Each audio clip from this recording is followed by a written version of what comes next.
Thank you. Please sit down. Good afternoon. Dr. Proceso Domingo, Secretary Voltaire Esmin, Lieutenant General Ricardo David, Mr. Rostum Bautista, Dr. Antonio Matias, Colonel Rosalindo Acacio,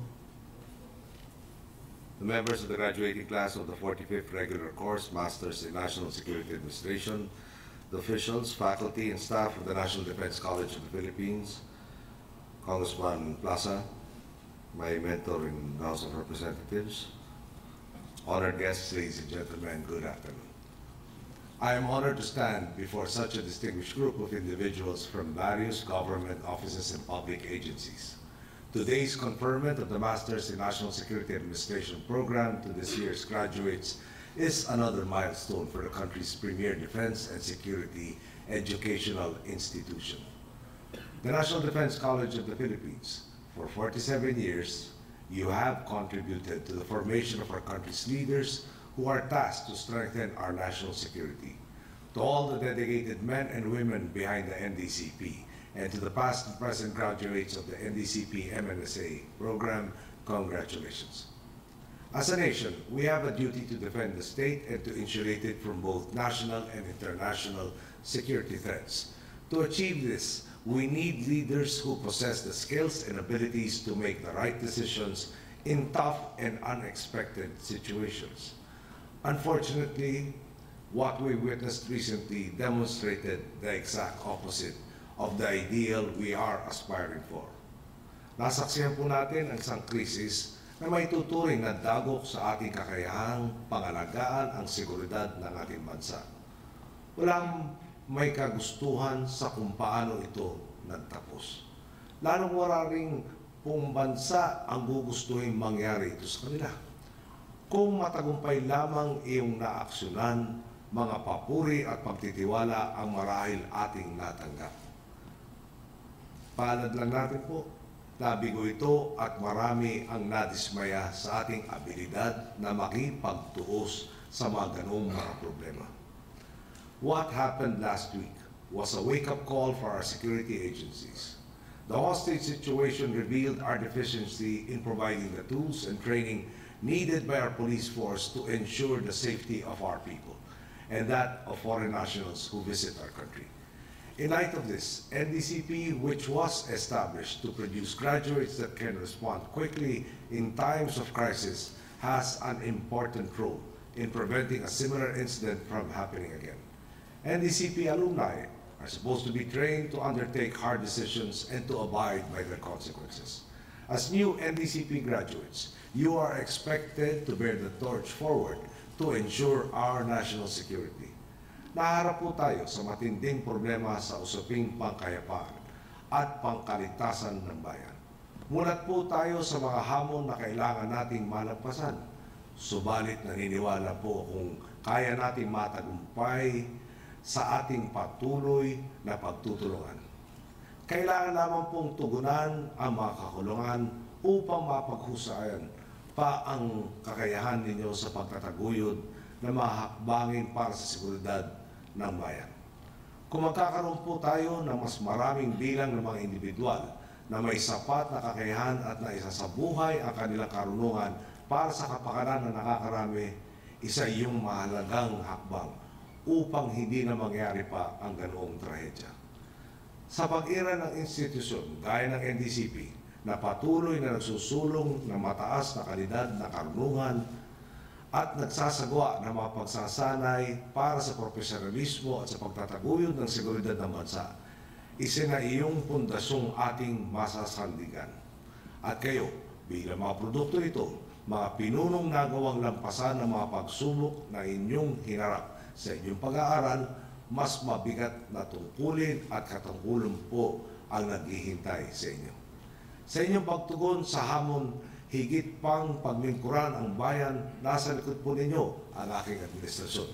Magiging katuwang ng NDCP ang ating gobyerno sa pagsasakatuparan ng mga programang ito. Susubukan nating pondohan ang kailangang pondohan. Pagsasagawa ng mga pagsasanay, pagpapahusay ng kurikulum at kagamitan para sa pananaliksik, pagdaragdag ng mga guro at pagpapagawa ng mga pasilidad upang mapatatag ang hanay ng mga nagtatanggol sa bayan at nangangalaga sa kaligtasan ng mamamayan.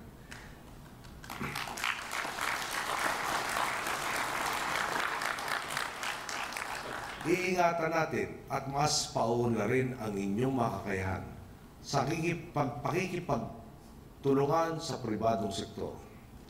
Our people have been shackled for so long not only by violence, but also by the insecurity, cynicism, and paralysis that arises from violence. Together, we shall defeat the enemy by wielding the tools of justice, social reform, and equitable governance, and by strengthening our security agencies. We will not allow those mistakes to happen ever again. Nananatili pa rin pong maganda ang ating simulain. Marami man pong suliranin pa ang dapat tugunan, kaya naman po natin itong lampasan. Kayo pong naririto na nabigyan ng pagkakataong matuto at makapagtapos sa programang ito ay inaasahan pong maging mga pinunong pupuno sa kakulangan ng iba. Tutugon sa mga problema kailangan ng inyong kakayahan at walang pagdadalawang isip na gamitin sa tama ang karunungan. Maging bahagi po sana kayo ng ating panata para sa pagbabago at pagkalinga sa kapakanan ng taong bayan.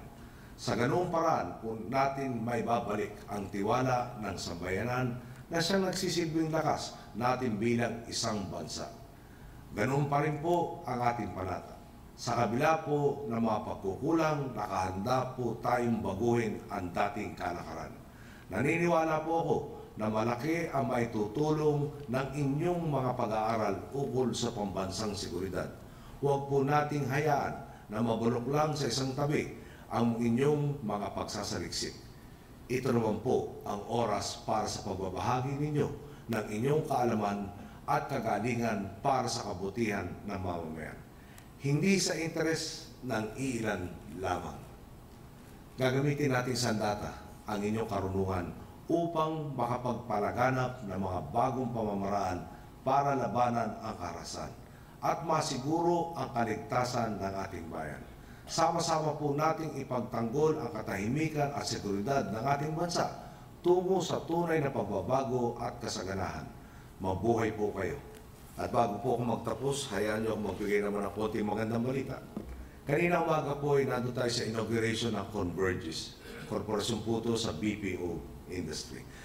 Sila po ay nagdagdag ng 5,000 bagong trabaho sa kanila po mga call center. Sila po pinakamalaki, 22,000 employees already. They are pleased to tell us that last year they had a total of 50 inquiries as to doing business in the Philippines. Now, 2 months into our administration, they have had the same number already, 50. They project growing and better interest in doing business and growing their business in the Philippines. They are not the only ones who are very optimistic of our future. But there is a but. And the but is, it's a chicken and egg question. We do have problems with criminality. We do have problems with an insurgency.